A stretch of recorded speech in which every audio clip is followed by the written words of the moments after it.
واحدة بتقول انا جوزي صورني في بيتي صور وهددني بيها، لو ما عملتش اللي هو عايزه هيفضحني وينزلها على النت ويبعتها لأهلي.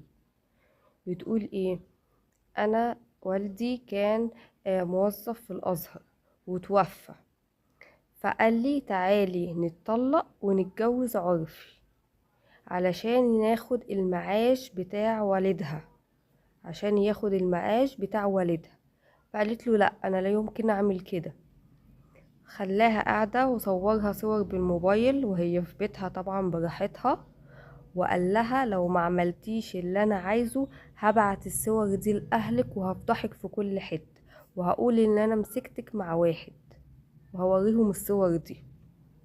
جوزها قال لها انا هبعت الصور بتاعتك لاهلك وهقول ان انتي كنتي مع